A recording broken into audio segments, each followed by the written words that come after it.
ठीक sir.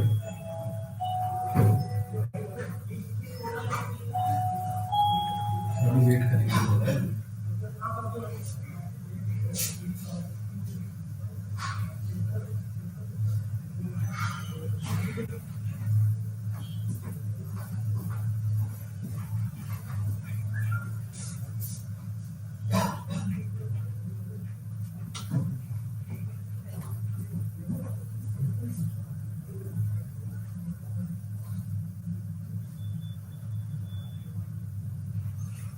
Namaste to all of you.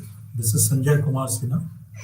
The session is on Managerial Economics, MMPC 10, as far as the subject is concerned.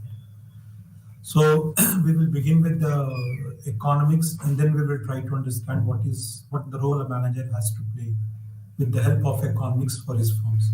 So economics is the branch of knowledge concerned with the production, consumption, and transfer of wealth. Basically, it is the allocation of scarce resources to satisfy unlimited human wants or desires. The economy is the institutional structure in which individuals and firms in a society coordinate their desires. So basically, or broadly, we classify economics into two main aspects: macroeconomics, that is a study of the overall economy and its aggregates, like GDP, rate of inflation, rate of interest, credit line availability, government taxation policies. These are the part of macroeconomics. The second one is the microeconomics, which deals with individual actors in the economy, like firm and individuals. So how the firm play with the consumers to sell its product. These are the part of the microeconomics. Managerial economics is basic and an applied part of the microeconomics. So managerial economics can be thought of as applied microeconomics, and its focus is on the interaction of firms and individuals in markets.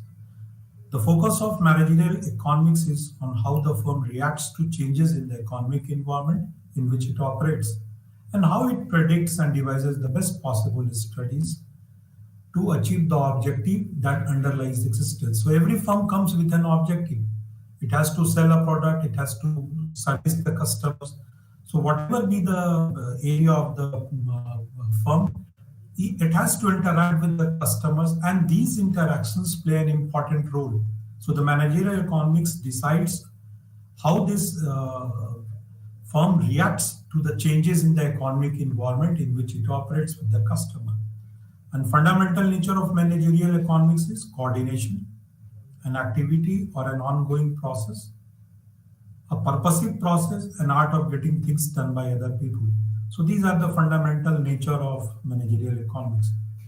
Why we study managerial economics is basically it is concerned with the application of economic concepts, like how the prices have to be fixed, how the demands have to be created, or how we have to cut the cost. So these are the economics issue which has been applied to the managerial role. So managerial economics is concerned with the application of economic concepts and analysis to the problem of formulating rational managerial decisions. The study of managerial economics essentially involves the analysis of certain major subjects. So what it incorporates within itself, that it studies the business firm, the objective of having a business firm, the demand analysis, the estimation, the forecasting of the demand, because the production process has to be lined up in accordance with the demand, production and cost analysis, pricing theory, how much a product has to be priced so it becomes competitive in the market, and there is a certain demand created for this level of product, profit analysis with a special reference to break-even point, capital budgeting for investment decisions. Basically, every decisions required some capital. So it helps in capital budgeting for investment decisions. Then competition, we have to study the competition also, the competitive players in the same market who are operating in comparison to our firm. And then, of course, markets. Market is a very vast term. Market basically implies that it's a place where the buyer and seller exchange their things. The buyer purchases the goods, the seller sells, and in turn they give back the amount, the consideration for the product. So there are three choices of an economy.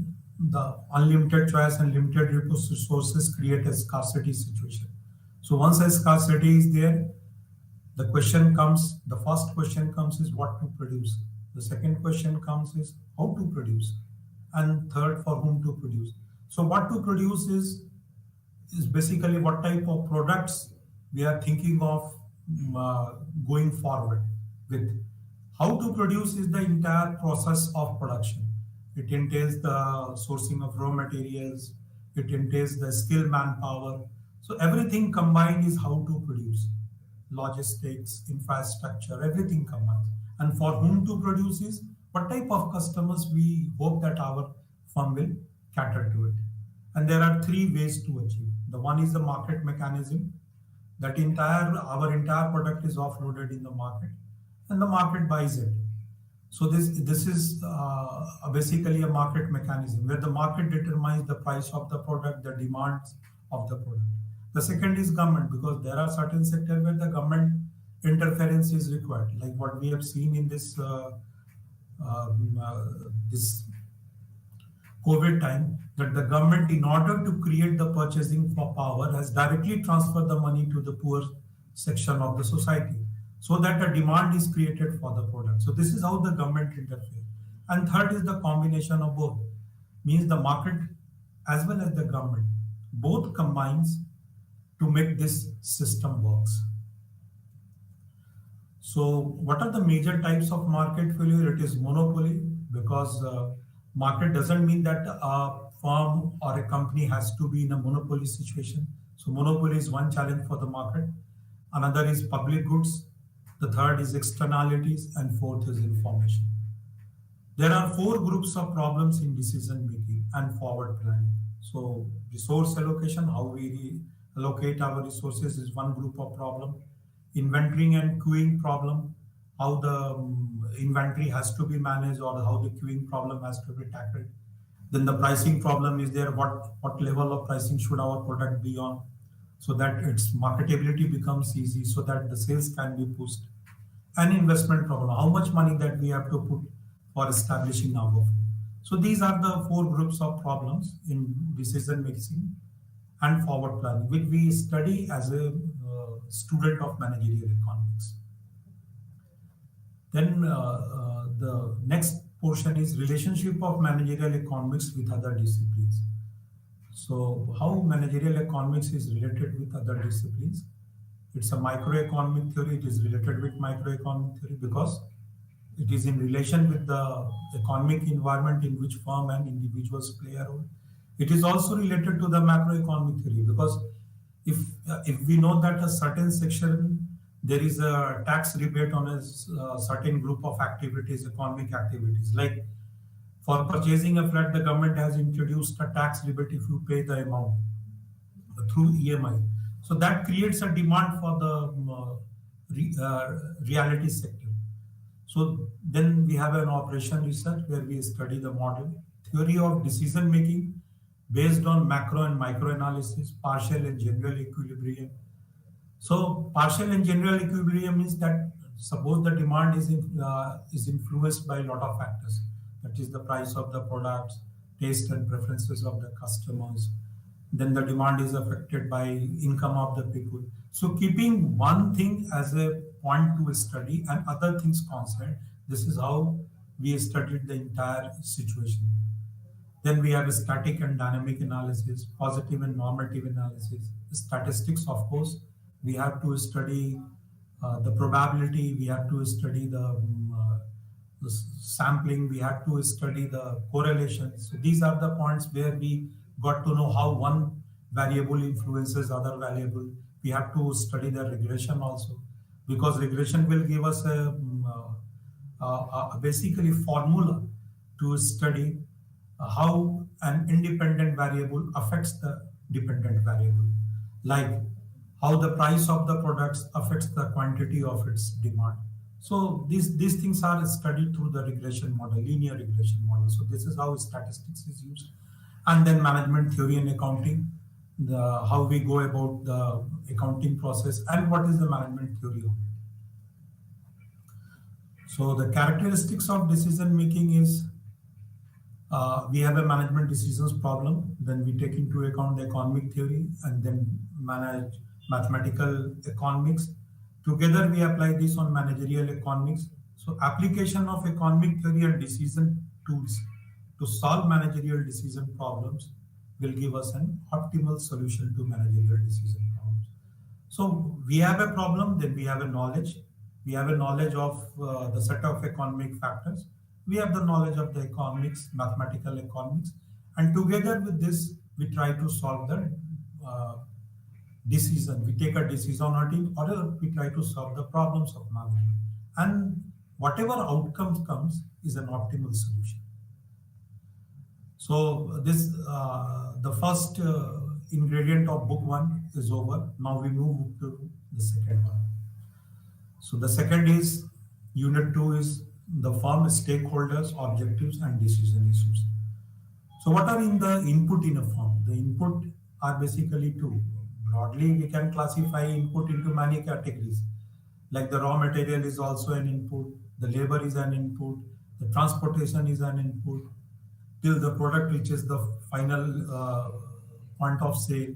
Then logistic is another issue. So taken together, we broadly classify input of a firm into two categories. The one is the human resources, the another is a capital resources. So human resources are of two types. The one is an entrepreneurial resources, which means that the owner who has invested his money, who is investing his skills, who is investing his time. So all these things, risk being taken by an individual to start a firm is an entrepreneurial resources. The labor resources are the resources which is basically employed for building the product, for processing. So these are the labor resources. The capital resources are basically land, the land in which the factory is built up. Then the raw materials used to build the final product, and the capital. So these come under the category of capital resources. So there are basically four categories of firm, and the first category is known as a private sector. The private sector means that ownership lies with an individual. So it's a type of a firm where individuals own the entire firm. So it may be on the basis of a single individual or multiple individuals. So it depends.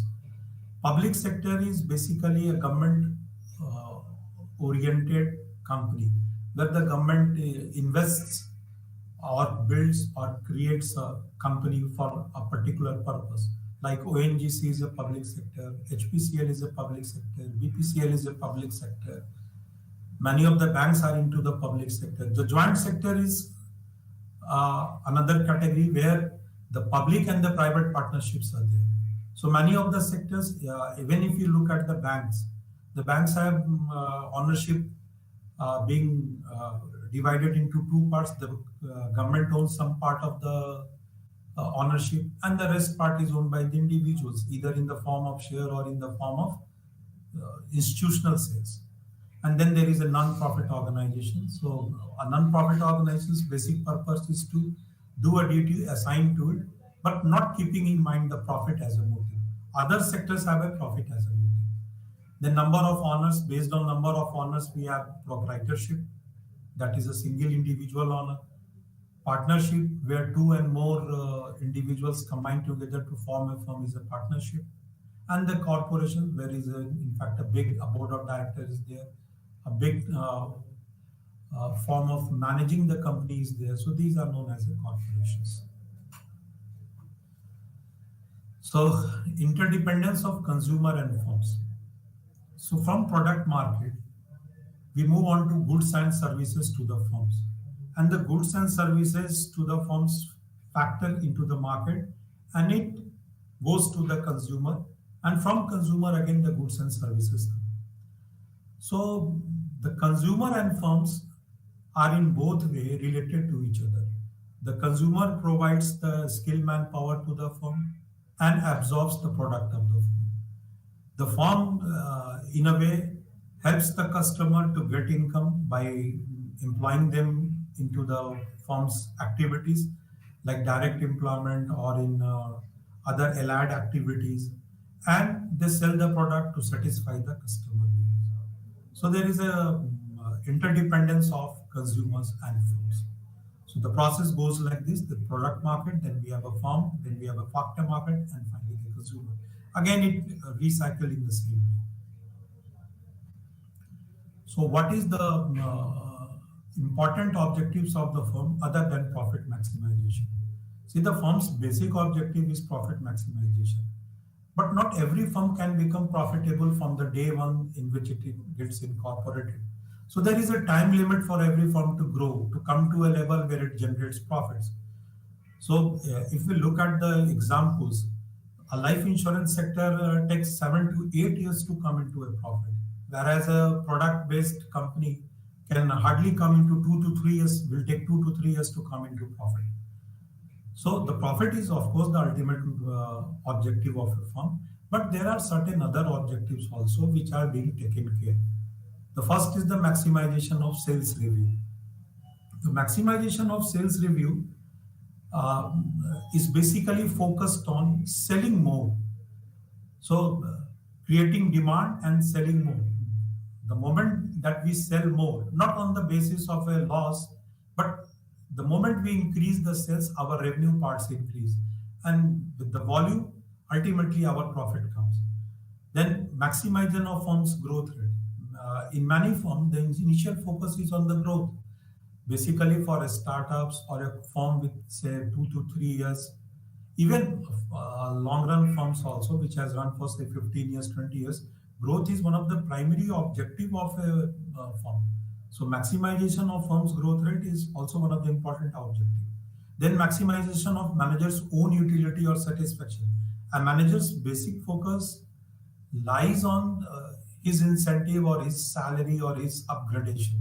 So if the firm is in alliance with the managerial objectives, the firm is in alliance with the manager's goal, utility, satisfaction, then the firm gets a good revenue out of it, and it is also one of the objective for the firm to operate. So maximization of manager's own utility or satisfaction, then making a satisfactory rate of profit. Satisfactory rate of profit means that we cannot think of going for 100% profit or a 200% profit. We can even think of in the beginning that if we are say at a break-even point where the cost is equal to the revenue that we generate, then we start on a profit, and 5%, 10%, 20%. This is what the satisfactory rate of profit. And with this satisfactory rate of profit, the stakeholders, the entrepreneurs, the board of directors, the owner of the company, along with the managers, can have a share in the entire company profits. Long run survival of the firm. It is also one of the important objectives, and based on these objectives, many of the insurance firms are operating because their basis is to survive for a long term. A policy is normally sold for a life insurance firm. A policy is normally sold for 15 years, 10 years, 20 years. So if they do not have a horizon of say 15 years or 20 years to be in the market, then definitely their sale won't happen. So in the long run survival of the firm, they take decisions. So for a firm or for a company, automobile is also one of the sector where the company is for a long run existence. So long run survival of the firm is also one of the objective of the firm. And prevention and risk avoidance. So what is the value maximization? So value maximization is basically defined as when we want to calculate the value of the firm. So the value maximization is summation t raised to 1 to n and TRT. TR stands for total revenue related to a time t minus total cost. TC is a total cost related to a time t divided by 1 plus R. R is a rate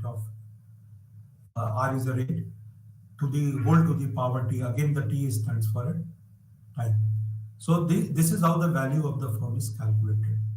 If we have to calculate the present value of the firm, so the present value of the firm is summation t raised to 1 to n uh, pi t divided by 1 plus r to the power t. So this is 1 and 1 is basically some misspelled. So this please read this as t. So determination of the value of the firm. So value of the firm, we know the formula by the formula, we know that it is summation t raised to 1 to n trt minus tct divided by 1 plus r to the power t. So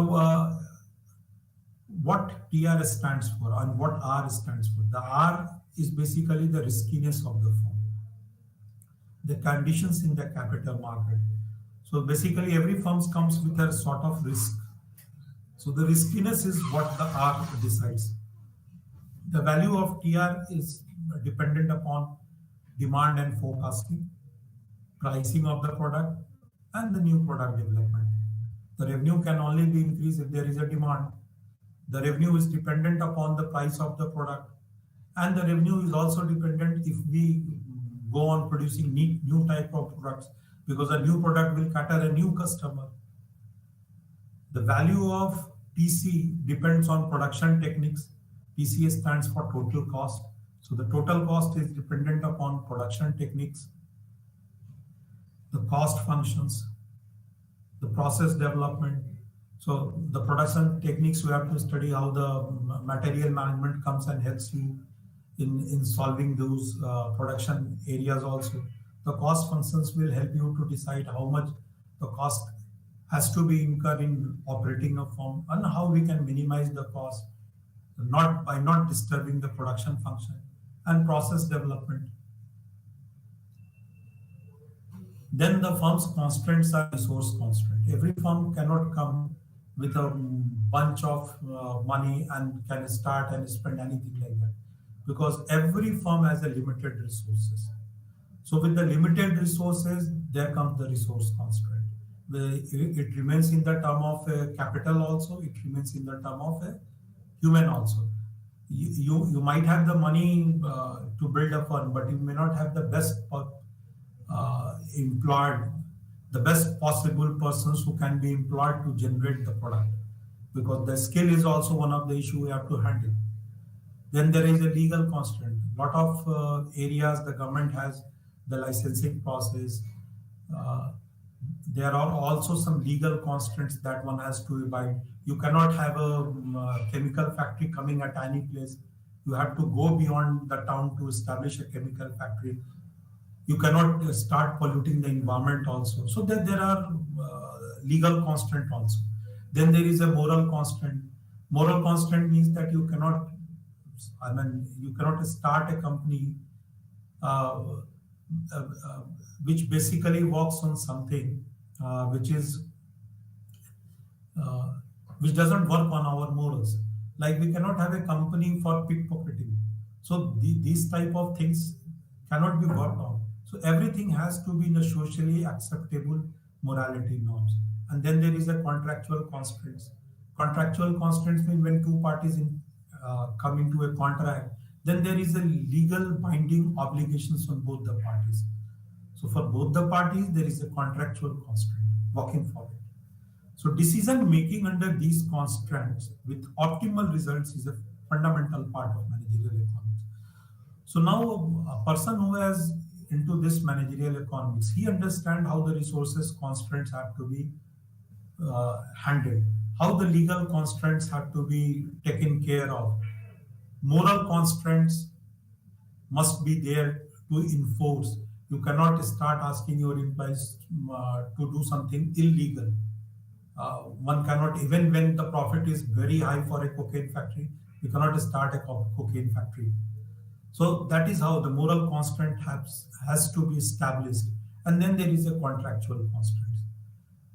So under these circumstances, the decision making is taken, and which results from the outcome of the study of a managerial economics.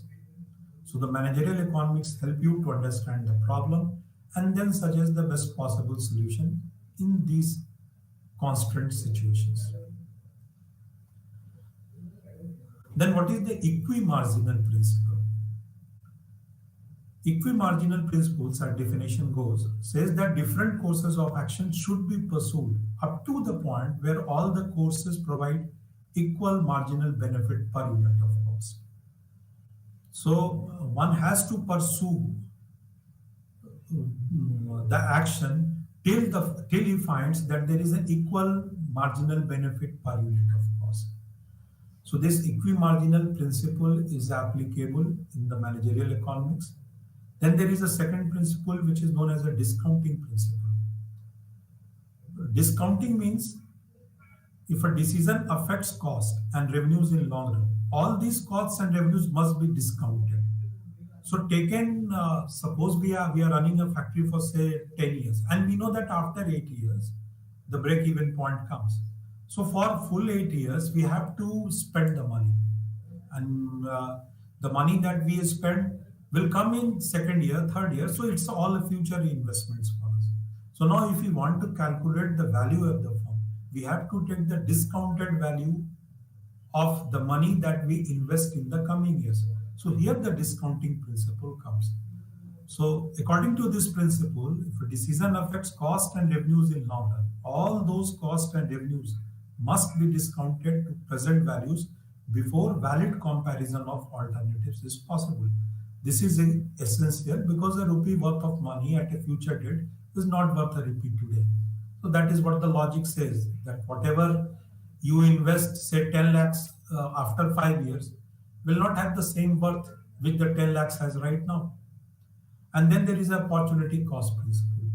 Opportunity cost principle means that you are leaving one thing to do another. Suppose you have come to study the MBA course and side by side you are engaged in some employment activity, but you are taking time out. So somehow or other you are managing your MBA study, or you have left your job and doing this. So this is an opportunity cost, means you are lost something to gain something. So according to this principle, different courses of action should be pursued up to the point where all the courses provide equal marginal benefit per unit of cost. So the opportunity cost is basically when we select one course of option over another, because we get advantage out of it. So this is how the opportunity cost principle comes. And these principles basically define that different courses of action should be pursued up to the point where all the courses provide equal marginal benefit per unit of cost. So now moving on to the third chapter, basic concepts and techniques. So there are 5 key functions of economics. So the demand, revenue, production, cost, and profit. So these are the 5. So the demand is basically, if it is a linear, it is reflected. You can see the diagram 1. There on y-axis the price is there, and x-axis the demand is there. So when a linear demand is there, it follows a regression equation. So it is given that Q is equal to A minus BP. So here A is a constant, B is slope, another constant, and P is price. So if we have to find the quantity at a price, suppose we want to sell our product at a price. So we want to know how much we have to produce. So this linear equation will give us a idea about for how much of a price, how much of a quantity to be produced. And same way, if we have produced a quantity, say A plus BQ, so if we have produced say tons of quantity, so what should be the price in the market to sell all those things? Then we have a revenue equation, which is basically in a quadratic form. So the total revenue is equal to A plus BQ minus CQ square. This is a given equation. This is not a standard, but it varies from a company to company. So total revenue is dependent upon the quantity. This is what the equation says. So the total revenue is dependent upon the quantity. So if if you see this total revenue graph, we find that the revenue starts increasing with the quantity. So the moment we build more quantity, we sell more, and by selling more, we get more revenue. So the total revenue starts increasing. Initially, it starts a fast increase, then gradually it matures, and a phase will come when even if we produce more, our total revenue goes down. Why? Because the demand gets slackened. When we are oversupplying the things in the market, the demand, of course, will not be there for our product. So in a long run, the demand gets affected if we keep on adding the quantity. So this is how the total revenue graph is plotted. Then we have a production. So the production, we follow this cubic graph. The graph shows the total production, and the total production, they have given one of the formula. PP is equal to A plus BL plus CL3 minus DL3. So A, B, C, D, these are all the constants. So production is not dependent upon one thing, it is dependent upon multiple factors. Raw material, timing, skill set. So a lot of things determine the production. So the total production cannot be a function of one activity, it has to be a function of multiple activities. So this is how the things have to be described. So we see that the cubic graph is there for production. Then cost. So for cost, it's again a form of a quadratic. But even if, see, there is a point, if we look at other things, it starts at 0. But for the cost, it starts from a point. So the graph starts on y-axis at a point. Say it is not written there, but say it starts at the point x. So why? Because from 0 to x, on y-axis, say a. So from 0 to a, this is a fixed cost component. So even if you do not produce anything, there will be a fixed cost. The fixed cost means that whatever we have invested in the land will be there, whatever we have invested in building the factory will be there, whatever we have invested in taking machines will be there. So even if there is zero production, we have already invested a certain amount of money, which will be there. So that is why the graph starts from a particular point, because the fixed cost is always there. So again, this equation shows that total cost is equal to A plus BQ plus CQ square minus DQ3. So A, B, C, and D are all constants. Q stands for quantity here. So it doesn't mean that this is an universal formula. It is based upon the factory to factory, situations to situation. So this is one of the examples being given, not to be taken as a universal formula. Then we have a profit. So how the profit works? The profit is again a quadratic form. You have to run in a negative profit, because initially you cannot get into the profit. It takes some years to come to a break-even point. So that is how the graph goes down below the x-axis, and at a point of time it hits the axis. So from there, the break-even point, the profit starts. Then it goes on increasing. So why it increases? Because the quantity of the production is increased. The entire graph is plotted on the production quantity, based on quantity and production. So the graph increases there. So at a point of time, the graph becomes static, and then again it goes on decreasing. Why it happens? Because we can increase the profit, we can increase the revenue only up to a point of time. So initially, although our investment was more, so we were incurring loss. At a point of time, say after 3 years, 4 years, or 5 years, we have made a break even. So whatever the input quantity we produced, with the cost and with the revenue, we are at equal. And thereafter we start getting the profits. Initially it rises at a very high speed, but gradually it stagnates, and finally it comes, because the demand is not there for the quantity that we are producing. So if we go on exceeding the quantity to be produced, a time will come when the profit margin will start decreasing. Why it happens?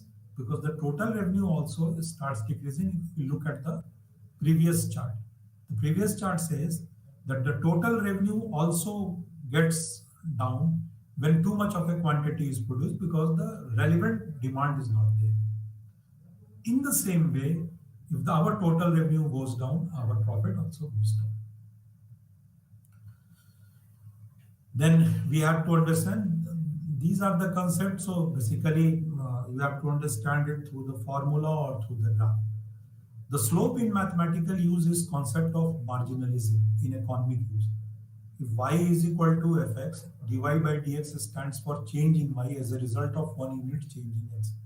That is marginal y of x. This slope or marginal function has enormous use in managerial economics. So if you look at the demand side, just say you want to study the demand in respect of the price.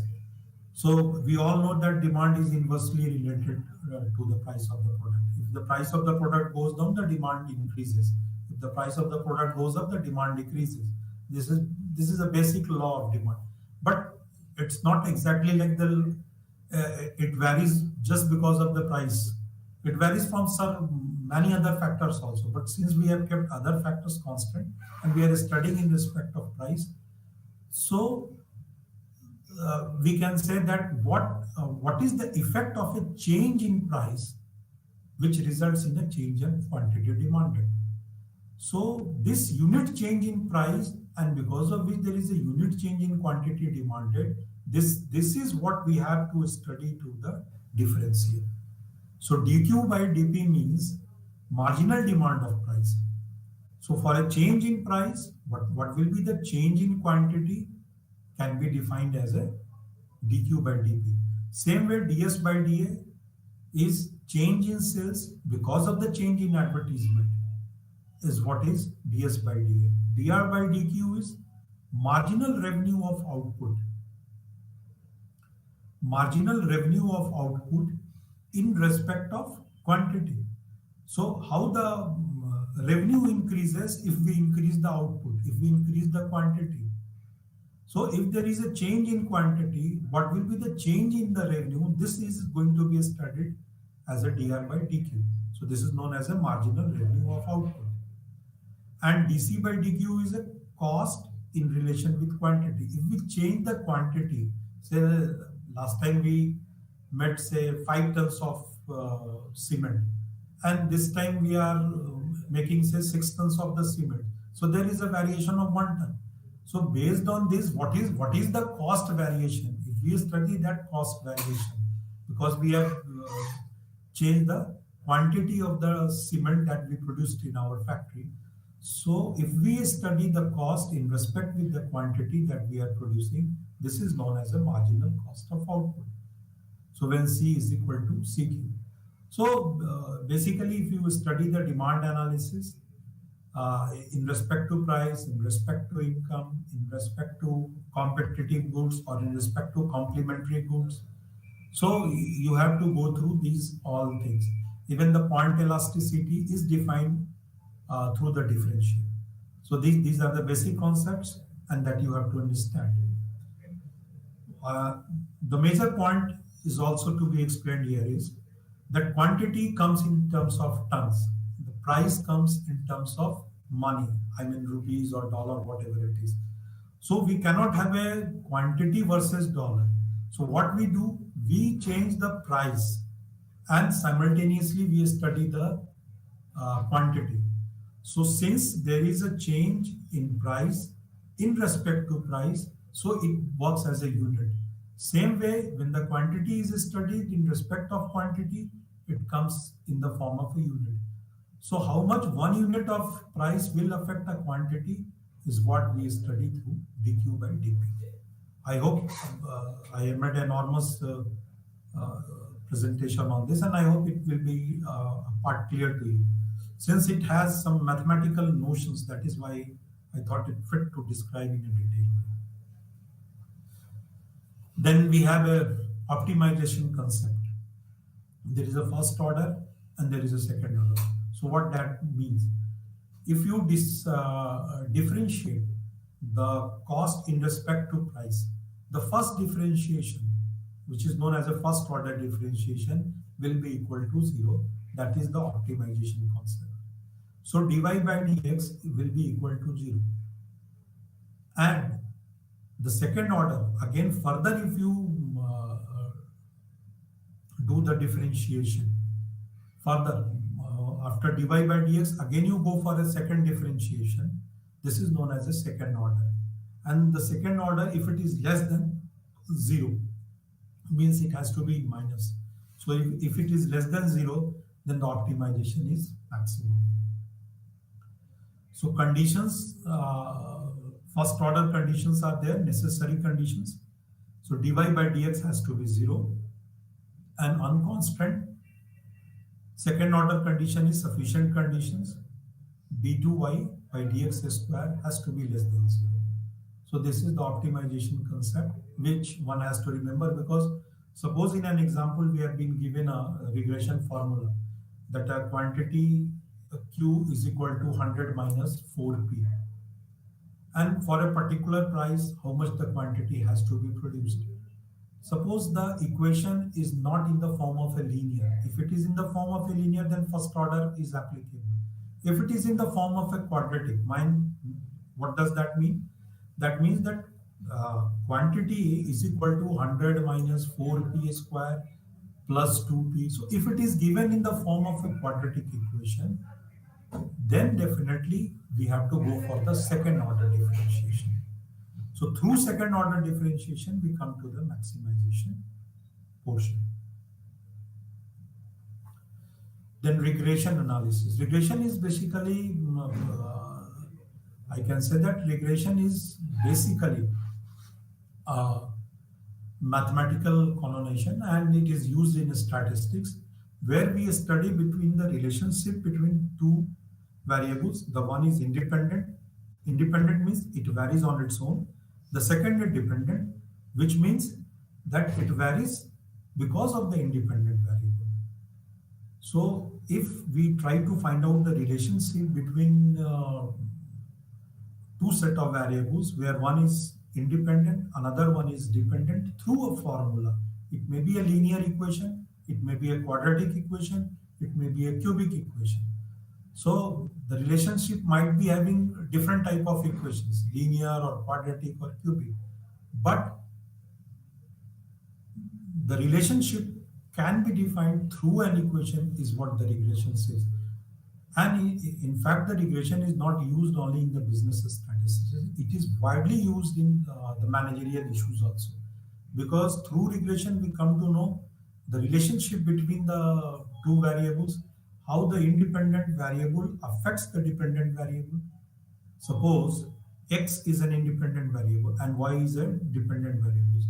So how the x affects y? So if we are able to study this, this is known as a regression. So regression involves identifying and calculating specific relationships between the independent variables and the dependent variable. Dependent variable is that whose variation is to be explained. So dependent variable is what we have to find out through the formula or through the equation. And explanatory variables, the variables that are thought to cause the dependent variable to take on different values. So explanatory variables is of course an independent variable. So they are the variables which vary on their own, and because of them the dependent variables take different values. In the simple regression model, the dependent variable y is related to only one explanatory variable x, and the relation between x and y is linear. So how it has to be written? It has been given a situation where y and x are related in a linear format. So the regression is y is equal to a plus bx, where a is a constant, b is a constant, and x is independent or explanatory variable, and y is a dependent variable. A is basically an interceptor. Interceptor means it starts at a particular point of time. Suppose we have, see, let us go back to this quadratic equation, cost.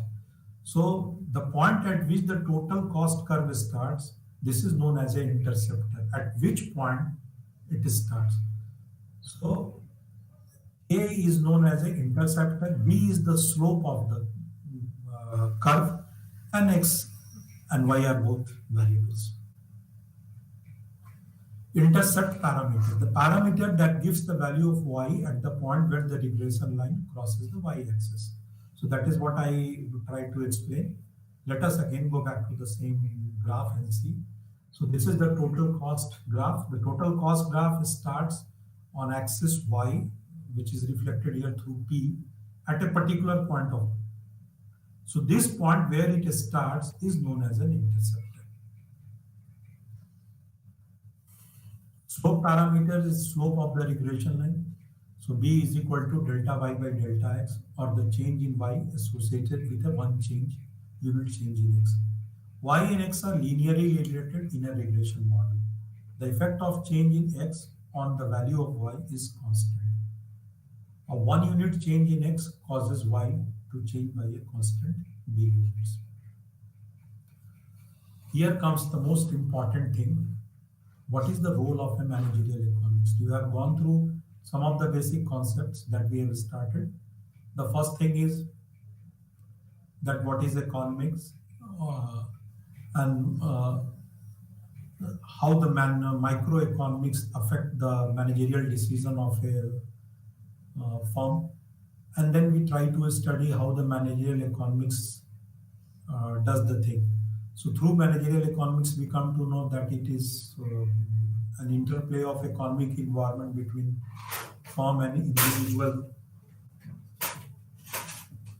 between the firm and individual players. So the role of managerial economics becomes more important because he is the person who will not only decide what sort of productions be, he is the person who will decide what will be the cost of the product. He will be the person who will decide how much the production has to go through, what are the processes, what should be the price of the commodity so that a demand is there, how we have to increase the demand. So the role of managerial economist is a very wide one in terms of producing and in terms of selling the product. So the first one is economics can help the manager if profit could be increased by reallocating labor from a marketing activity to the production line. So the first one is, it says that whether we have more people for production or more people for marketing. Normally what happens then when you have a new product or a new company coming up, you put more persons for the marketing because people have to be educated. But later on when your product starts selling on its own, you do not need to have too many people for the marketing because people will automatically come and buy your product. This is what we have seen in a lot of cosmetic products. People usually go to the market, purchase that product. So you do not need a marketing people. So this type of economics, but in a different set of companies, say for a service sector like insurance, life, general, health, the people need to be addressed. So there you need more people for the marketing because the customer can only be tapped through the direct interface between your marketing people and the customer. Whereas in the product basket category, your products are already established, so you do not need too many marketing people to sell your products. It has its own captive customer base. These principles help the manager to respond to various economic signals. Given an increase in the price of output or the development of a new lower cost production technology, the appropriate managerial response would be to increase output. So these principles that we study through the managerial economics help a manager to read economic signal, like what sort of economic signals that he has to read. What is the per capita income? Suppose he knows that the per capita income of a particular Indian city or Indian metropolitan city is increasing. So he can, of course, go on producing the luxury goods. But for a village market, he knows that there is a limit to an income. So he has to sell the product which comes in for a middle class category. So definitely he has to read the signals. If the government is going to increase the taxation, the demand will not be there. If the government has going to give a leverage, of course a demand will be created. So the manager has to respond to these signals, where it is a GDP, where it is inflation, whether it is government policy, whether it is taxations, everything he has to be in touch with it. Given an increase in the price of output or the development of a new lower cost production technology, suppose the level of technology gets changed. Right now also we are facing a lot of changes. Initially the automobile factory used to have too many persons employed in manufacturing a car. Now the level of persons have minimized because a lot of works have been automated.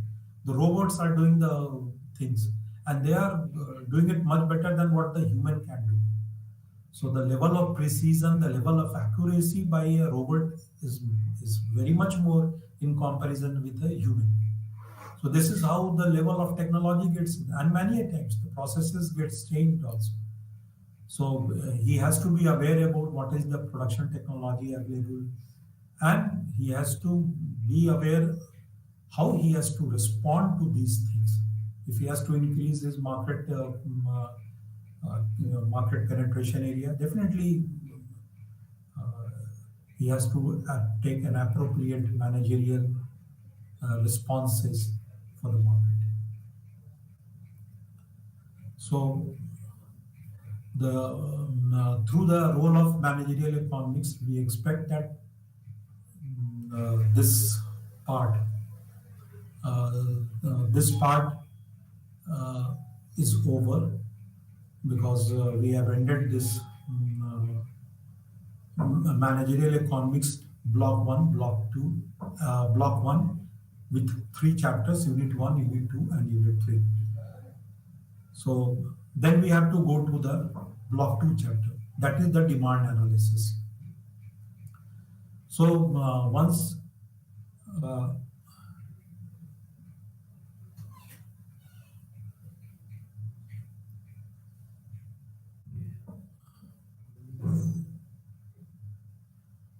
so basically in the book 2 we study the demand, and how the demands are to be determined. Let us see the demand.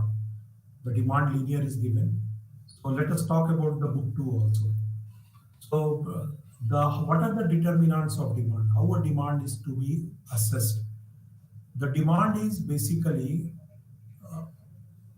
a demand is something which has to be created for a product where the people is able to purchase that product. So suppose if I have, I do like to purchase a Mercedes, but I don't have the money. So I am not a person who is creating demand for the Mercedes.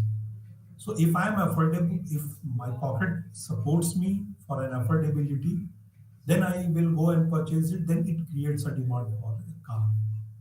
So demand is something for which persons are willing to purchase, and then the demand is created. The law of demand states that demand is basically inversely proportional to the price, keeping other factors constant. So it is the price which determines the demand at maximum point of time. So the law of demand states that the demand is related with the price, inversely related with the price. And when we increase the price, the demand gets slowed down. When we decrease the price, the demand gets escalated. We can see the lot of examples happening in our marketplace when we find that a lot of discounts are being given so that we attract the customers for the product. So this is one way of reducing the price. And once 15 days or 30 days time, it automatically reverts back to its own original price. So the discounting is one of the way to reduce the price for an effective time period and to create a demand. But then demand is dependent upon many of the things.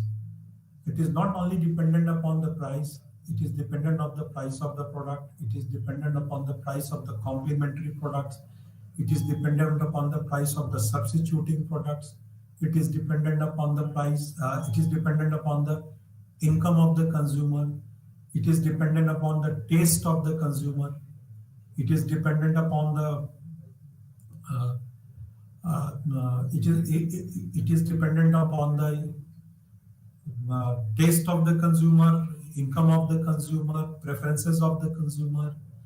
Then we can say it depends upon the other factors. It depends upon the advertising also. So a lot of things affect the demand. If we discuss the price, if you reduce the price, the demands gets escalated. If the competitive products, like we are working into a competitive product section where our competitors have increased their price or decrease their price. If they have decreased their price, so naturally the customers will go to them. In order to be competitive in the market, we have to reduce our prices also to remain competitive. So this is how the price of uh, substitutes can affect the price of the products. So if the substitutes price is reduced, the demand gets affected for our product. Same way, if the consumer income is increased, if consumer income is increased in a way that the per capita income of a particular section of a consumer is increased, then the consumer has got some more power with the money that he has. So definitely, either he will move on to the normal goods from an inferior goods, so it will create a demand for a normal good. A normal good is basically a good which you can say is a much better good in terms of in relation with the customer, and then the demand of the product gets affected. If the consumer goes for if the consumer income is increased, then he can buy more of it. So the income of the consumer also affects the price. Then there is a culture, the taste, the preferences of the customer. Suppose for Hindus, Tuesday and basically on Thursday, the Hindus avoid meals. So normally, though it is a cultural practices to avoid non-veg on these 2 days, but it affects economically.